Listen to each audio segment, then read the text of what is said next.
اعوذ باللہ من الشیطان الرجیم بسم اللہ الرحمن الرحیم یا صاحب الجمال و یا سید البشر من وجهک المنیر لقد نفر القمر لا يمكن الثناء كما كان حقه بعد از خدا بزرگ تو یہ قصہ مختصر جزا اللہ عنا سیدنا و مولانا محمد صلی اللہ علیہ وآلہ وسلم ما هو اہلہ یا ربی لک الحمد کما ینبغی لجلال وجهک وعظیم سلطانک رب اشرح لی صدری ویسر لی امری واحلل عقدۃ من لسانی یفقہوا قولی رب زدنی علما رب زدنی علما رب زدنی علما۔ السلام علیکم ورحمۃ اللہ وبرکاتہ۔ میں حافظہ افرا جاوید اسلام آپ سب لوگوں سے مخاطب ہوں اپنے یوٹیوب چینل انفینٹ اسلام میں۔ آپ سب لوگوں کو خوش آمدید کہتی ہوں۔ امید کرتی ہوں آپ سب لوگ خیریت سے ہوں گے، زندگی پرسکون پراطمینان اور ایمان بالخیر گزر رہی ہوگی۔ سورۃ النساء اردو ترجمہ اور تفسیر، اس کی آیت نمبر 14 تک ہم گزشتہ اسباق میں پڑھ چکے ہیں۔ گو کہ آیت نمبر 14 میں اور اس سے پہلے آیت نمبر 11 اور 12 میں ہم نے جائیداد کی تقسیم کے بارے میں پڑھا، اور اس کے بعد ہم نے پڑھا کہ جو جائیداد کی تقسیم کے احکامات رب العالمین نے نازل فرما دیے ہیں، اور اس کے علاوہ جتنے بھی قرآنی احکامات ہیں وہ تمام کے تمام احکامات پر عمل بجا لانا ہر مسلمان پر فرض ہے۔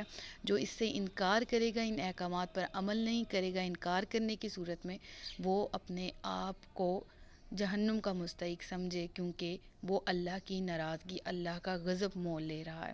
جبکہ دوسری طرف یہ بھی فرمایا گیا ان آیات میں کہ جو ان پر عمل کریں گے، ان احکامات پر، ان دین اسلام کے مقرر کردہ دائرۂ کار کے اندر رہیں گے، تو ان کے لیے جنت کا انعام ہے۔ تو الغرض اگر کنکلوژن نکالا جائے تو پچھلی آیات کے آخر میں فرمایا گیا تھا کہ اللہ اور اس کے رسول صلی اللہ علیہ وآلہ وسلم کی جو نافرمانی کریں گے ان کے لیے عذاب ہے۔ لہٰذا اب اس عذاب کی جھلک یہاں پر ان آیات میں دکھائی دی جا رہی ہے، یعنی جو دنیا میں اللہ تبارک و تعالیٰ کی ناراضگی مول لیتے ہیں، اس کی طرف سے احکامات نازل جو کیے جاتے ہیں، ان کا انکار کرتے ہیں یا ان حدود سے تجاوز کرتے ہیں، ان کے بارے میں کیا ناراضگی ہے اللہ تبارک و تعالیٰ کی اور کیا سزا اسلام میں متعین کی گئی۔ تو یاد رہے کہ اسلام نے عورت کو ذلت اور خواری سے نکالا، اور اسلام سے پہلے عورتوں کو کوئی حقوق نہیں دیے جاتے تھے، نہ جائیداد میں کوئی حصہ، نہ زندگی میں ان کی کوئی ویلیو، نہ ان کی اپنی کوئی ویلیو سمجھی جاتی تھی، نہ مرد کی زندگی میں عورت کی کوئی ویلیو ہوتی تھی، وغیرہ وغیرہ۔ تو اس طرح اسلام نے عورت کو اس ذلت کے مقام سے نکالا، عزت بخشی، اور وہ اس طرح سے کہ اس کے حقوق کی حفاظت کی گئی۔ دو صورتوں میں اس کو عزت دی گئی۔ ایک تو یہ کہ عورت کے حقوق کی حفاظت، دوسرا عورت کی عصمت، اس کی عزت کی حفاظت، کیونکہ بدکار عورت جانوروں سے زیادہ ذلیل ہے۔ دیکھا جائے تو اللہ تبارک و تعالیٰ نے پچھلی آیات میں عورت کے جو حقوق ہیں ان کی حفاظت فرمائی، اور ان کی حفاظت کی تلقین کی کہ اے معاشرے کے لوگوں، اے مسلمانوں، عورتوں کو ان کے حقوق دو۔ اب اس آیت میں اللہ تبارک و تعالیٰ عورتوں کی عصمت و عفت کی حفاظت فرما رہا ہے، فرمانے کا حکم دے رہا ہے، یعنی ان کی عورتوں کی عزت کس طرح سے محفوظ رہ سکتی ہے، عورتیں اپنی عصمت کا کس طرح سے خیال رکھیں، اور کس طرح سے معاشرے میں ان کو بہتر مقام مل سکتا ہے، اس کا حکم دیا گیا۔ اور جو عورتیں یا مرد اپنی حدود سے تجاوز کریں ان کا کیا ذکر کیا گیا، ان کے بارے میں کیا کہا گیا۔ تو آیت کا ترجمہ پڑھتے ہیں۔ اور تمہاری عورتوں میں سے جو بدکاری کر لیں ان پر اپنوں میں سے 4 مردوں کی گواہی لو، پھر اگر وہ گواہی دے دیں تو ان عورتوں کو گھر میں بند کر دو یہاں تک کہ موت ان کی زندگی کو پورا کر دے، یا اللہ ان کے لیے کوئی رستہ نکال دے یا رستہ بنا دے۔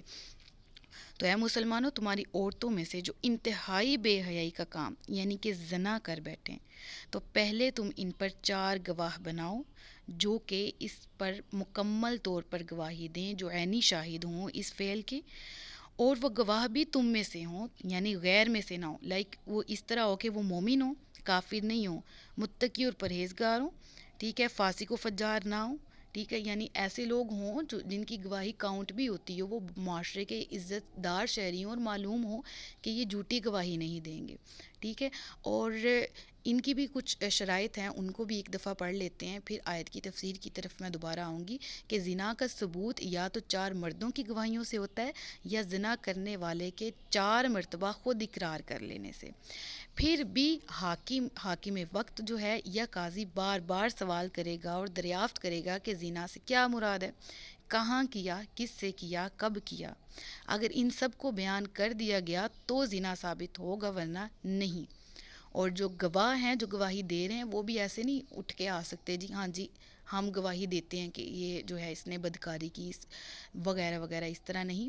بلکہ ان کو صراحتاً اپنا معائنہ بیان کرنا ہوگا، ثبوت دلیل دینے ہوں گے.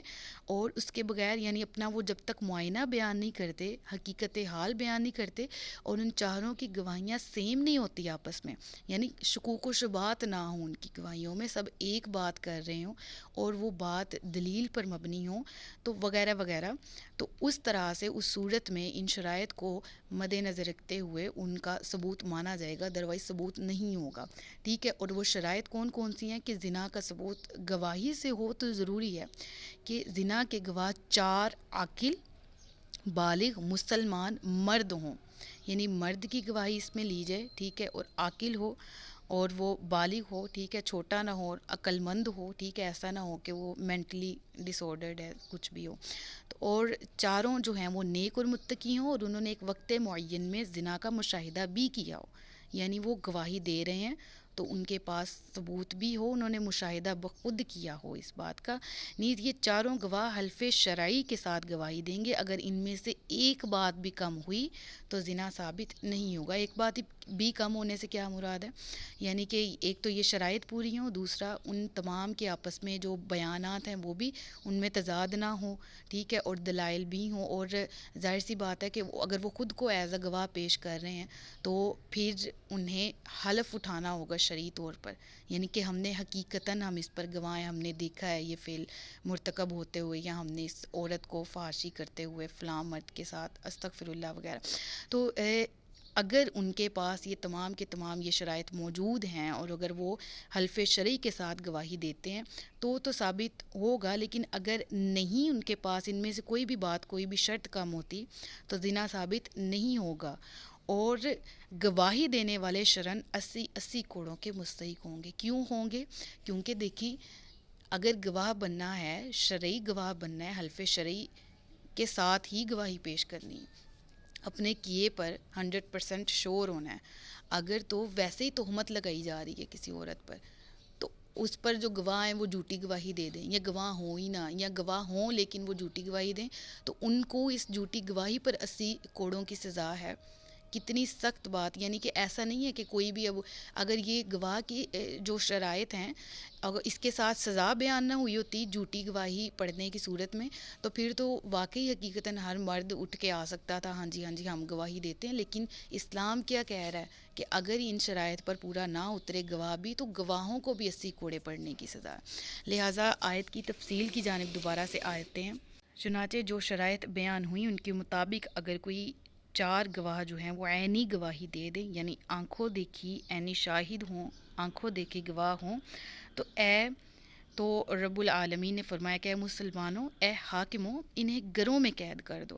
اب قید کرنے سے مراد یہاں پر گھر بھی لیا جا سکتا ہے. ٹھیک ہے. وہ چاہے سسرال کا ہو، چاہے میکے کا ہو. ٹھیک ہے. کوئی کوٹری ہو، کوئی جس طرح عام طور پہ عام الفاظ میں کہا جاتا ہے جیل خانہ. تو جیل خانے سے مراد ہوتا ہے جس جگہ پر کسی کو قید کیا جا سکے. ٹھیک ہے. وہ ہمارے ذہن میں کنسیپٹ جو بھی ہیں وہ اس کو سمجھانے کے لیے میں قید کرنا مراد ہے. ٹھیک ہے. وہ کسی بھی جگہ کیا جا سکتا ہے، اس کے اپنے گھر میں، اس کے سسرال میں، کہیں بھی ان کو قید کر دو. ٹھیک ہے. اور ایسے نہیں کہ 2-4 دن، 2-4 ماہ، مہینہ، بلکہ عمر قید ہو، یہاں تک کہ انہیں موت آ جائے، کہ ان کے جنازے ہی اس جگہ سے نکلیں. اب یہاں پر ایک اور بات پوائنٹ جو مد نظر رکھنے والا ہے وہ یہ، یہاں تک کہ موت ان کی زندگی کو پورا کر دے یا اللہ ان کے لیے کوئی رستہ بنا دے. یعنی اس سے مراد یہ کہ یعنی اللہ تعالیٰ ان کی جو زنا کی سزا ہے اس کا کوئی قانون بنا دے. اور واقعی حقیقتاً پھر اس کا قانون دوبارہ بنا، یعنی دوبارہ بننے سے مراد یہ ہے کہ جو یہ حکم منسوخ ہو گیا اور اس کی ناسخ آیات آ گئیں اور ناسخ حکم آ گیا. اور وہ ناسخ حکم کیا ہے؟ یہ آیت منسوخ کر دی گئی. یعنی پہلے حکم یہ تھا کہ جو اس عمل کا مرتکب ہو عورت، اس کی سزا یہ ہے کہ اس کو گھروں میں اس کو قید کر دیا جائے، جس کی میں نے آپ کو کنڈیشن بتائی. اور اس کو جب قید کر دیا جائے تو اس کو اس کی موت آنے تک قید کیا جائے. ٹھیک ہے، یعنی عمر قید. لیکن اس کے بعد یہ حکم منسوخ ہو گیا، اور اب دور حاضر میں بھی اور اس کے بعد جو اس ناسخ آیات ہیں ان کے مطابق کیا احکامات ہیں وہ بھی ہم انشاءاللہ ڈیٹیل میں پڑھیں گے. وہ سورہ نور میں آ رہے ہیں، جس کے مطابق اگر میں شارٹ وے میں بات کروں تو جو کنوارے مرد یا عورت آپس میں زنا کریں تو پھر ان کو 100 کوڑوں کی سزا ہے. اور اگر شادی شدہ مرد اور عورت اس طرح کا فعل کریں، یعنی وہ آپس میں شادی شدہ ہیں، تو پھر تو وہ مرد بھی کسی سے اس کا نکاح ہو چکا، عورت کا بھی، لیکن وہ آپس میں زنا کرتے ہیں، استغفر اللہ، تو پھر ان کی سزا یہ ہے کہ ان کو رجم کر دیا جائے، سنگسار کر دیا جائے. رجم یا سنگسار کرنا، اس سے مراد ایسی سزا ہے جس کے مطابق سارے مرد کو، یعنی کہ اس طرح سے مٹی میں یا ریت میں کسی بھی جگہ سے دفنا دیا جاتا تھا، آدھے کو دبا دیا جاتا تھا، یا دفنایا یا دبایا جانا مقصود ہوتا تھا اس صورت میں کہ اس کے سر کو پتھر مارے جاتے تھے، اور پتھر مارے جائیں اس قدر اس کو زخمی کیا جائے کہ وہ اس زخم کی تاب نہ لاتے ہوئے مر جائے. یہ سزا ہوتی ہے رجم کرنا. ٹھیک ہے، یعنی اس کو اس طرح پتھر مارے جائیں اس کے جسم پر، اس کے سر پر، کہ وہ ان زخموں کو برداشت کر کر کے مر جائے. تو یہ رجم کرنا ہے. تو بہرحال یہ سزا مطلب پہلے عورت کی یہ تھی، اس کے بعد مرد کی یہ ہو گئی. ٹھیک ہے، اب عورت اور مرد کی سزا اور ابھی میں نے آزاد کی بتائی ہے. غلام اور آزاد ان دونوں کی سزاؤں میں بھی فرق ہے. عورت اور مرد ان میں بھی تھوڑا سا ڈفرینس ہے. ٹھیک ہے، یعنی سزا تو ایک سی ہے لیکن کنڈیشنز اور لگ جاتی ہیں کہ مرد کو کس طرح سے کوڑے لگائے جائیں، عورت کو کس طرح سے لگائے جائے. اس کی ڈیٹیل سورہ نور کی آیت نمبر 3 میں بھی ہے، 5 میں بھی ہے. انشاءاللہ ہم وہاں پر بھی اس کو ڈیٹیل میں پڑھیں گے. تو اگر یہ آیات کو مزید سمجھنا ہے تو آپ سورہ نور کی آیات کا بھی مطالعہ کر سکتے ہیں، ابتدائی آیات کا. اور انشاءاللہ جب ہم سورہ نور پہ جائیں گے تب اس حکم کو ڈیٹیل میں بھی پڑھ لیں گے.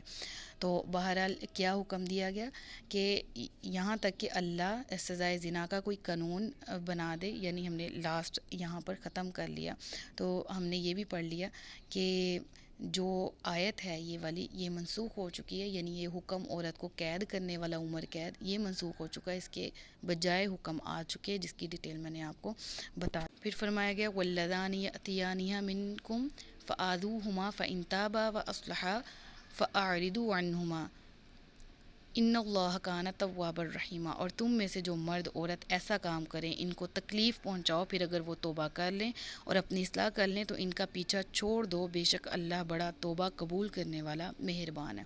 تکلیف پہنچانے سے مراد یہی ہے کہ ان کو اول تو ان کے جرم پر زبانی کلامی بھی ان کو احساس دلایا جائے کہ انہوں نے غلط کیا، اور پھر ان کو حد بھی لگائی جائے. ٹھیک ہے، حد لگانے سے مراد کیا ہے؟ سزا جو اسلام میں مقرر ہے وہ دی جائے. ٹھیک ہے، ان کو ان کے عمل کی وجہ سے تکلیف پہنچائی جائے. دور حاضر میں کیا ہوتا ہے؟ نہیں سزا دی جاتی. آئے دن ہمیں یہ کیسز سننے کو مل رہے ہوتے ہیں، فلاں جگہ پہ ایسا ہو گیا، فلاں جگہ پہ ایسا ہو گیا، فلاں مرد نے ایسا کر دیا، مرد فرار، مرد کا پتہ نہیں، اور عورت کو مار دیا گیا یا عورت کو قتل کر دیا گیا، بچی کو مار دیا گیا وغیرہ. تو یہ کیا ہے؟ یہ کیوں ہو رہا ہے یہ سارے کا سارا جرم؟ کیونکہ سزاؤں پر عمل نہیں کیا جا رہا جو قرآن کی طرف سے اسلام میں مختص ہے.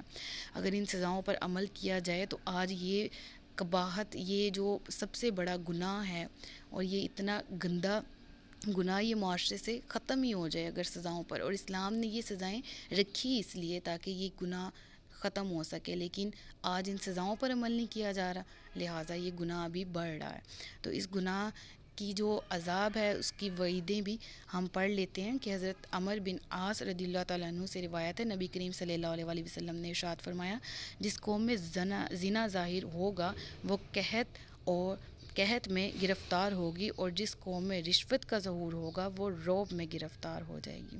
اور حضرت عبداللہ بن عباس رضی اللہ تعالیٰ عنہ سے روایت ہے، رسول کریم صلی اللہ علیہ وآلہ وسلم نے ارشاد فرمایا، جس بستی میں زنا اور سود ظاہر ہو جائے تو انہوں نے اپنے لیے اللہ عز و جل کے عذاب کو حلال کر لیا ہے۔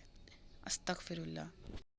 تو پھر فرمایا یہ گیا اس آیت کریمہ میں بہت سی تفاسیر ہیں، لیکن یہاں پر جو فرمایا گیا کہ اے مسلمانوں، جو کنوارے اور کنواریاں تم میں زنا کر بیٹھتے ہیں تو تم انہیں سخت سزا دو، اور جس طرح پچھلی آیت میں تھا کہ ان پر 4 گواہیاں قائم کر کے حاکم کے سامنے زنا ثابت کرو، جو انہیں 100 کوڑے لگائے، ٹھیک ہے۔ اور سورہ نور میں اس کی ڈیٹیل بھی آ رہی۔ پھر اس سزا کے بعد اگر یہ دونوں توبہ کر لیں تو ان پر آثار اصلاح بھی ظاہر ہو جائیں، یعنی پتہ لگ جائے حقیقتاً توبہ کی ہے، آثار بھی واضح ہیں اور آثار توبہ بھی واضح ہیں، یعنی اصلاح بھی انہوں نے کر لی اپنی، تو ان سے درگزر کرو، اور اب ان کی اس پرانی حرکت کا ان سے دوبارہ ذکر نہ کرو، نہ اپنی زبان سے ان پر کسی قسم کی طعنہ درازی کرو۔ اللہ توبہ قبول فرمانے والا، اللہ مہربان ہے، جب وہ معافی دے چکا ہے تو تم کیوں ان کے پیچھے پڑتے ہو۔ تو ایک تفسیر تو اس کی یہ ہے، اور ایک تفسیر کے مطابق، روایات کے مطابق، اس سے مراد عورت سے برا عمل کرنا، فحاشی کرنا ہے، بے حیائی کا کام کرنا ہے، اور اس سے مراد مرد کا مرد سے بھی، یعنی روایات مختلف ملتی ہیں، یعنی لواطیات مرد کا مرد سے برا فعل کرنا، یا سحق عورت کا عورت سے برا فعل کرنا، وہ بھی اس آیت کے حکم میں داخل ہیں۔ تو فرمایا گیا اس میں اب کیا ہے، اس میں حد کیا ہے، زنا سے تو مراد ہے نا کہ 100 کوڑے لگائے جائیں اگر کنوارے ہیں تو، اور اگر شادی شدہ ہیں اور پھر وہ مرد کسی عورت سے کرتا ہے، یا عورت کسی مرد سے شادی شدہ ہونے کے باوجود، تو پھر ان کو رجم کیا جائے، سنگسار کر دیا جائے۔ تو بہرحال جو لواطیات ہے یا سحق ہے، یعنی یہ جو برے اعمال ہیں، عورت کے ساتھ کرے یا مرد کے ساتھ، تو اس میں شرعاً کوئی حد مقرر نہیں ہے، لیکن امام وقت یا حاکم وقت، یعنی جس کو قاضی کہا جاتا ہے، وہ بطور تعزیر جو چاہے انہیں سزا دے، یعنی تعزیر ضرور ان پہ لگے گی، شرعاً حد مقرر نہیں ہے۔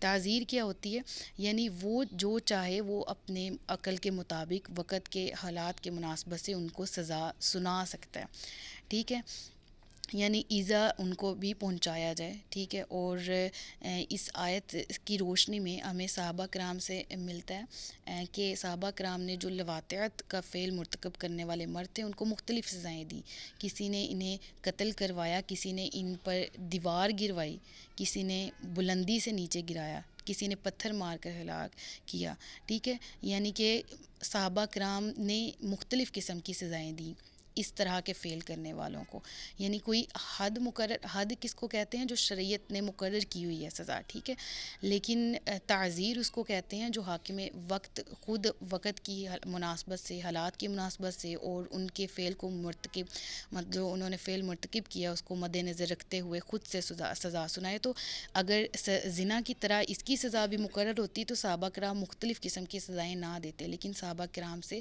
ثابت ہے کہ آپ نے مختلف قسم کی تعزیر جو ان پہ تھی وہ لگائی گئی، اور اس پہ اگر توبہ کر لیں، یعنی مرد جو مرد سے فعل برا کر رہا ہے یا عورت سے، تو اس کے بارے میں علماء کرام فرماتے ہیں کہ اگر تعزیر والا مجرم تعزیر دیے جانے سے پہلے توبہ کر لے اور اس پر توبہ کے آثار بھی نمودار ہو جائیں تو تعزیر ختم ہو سکتی ہے۔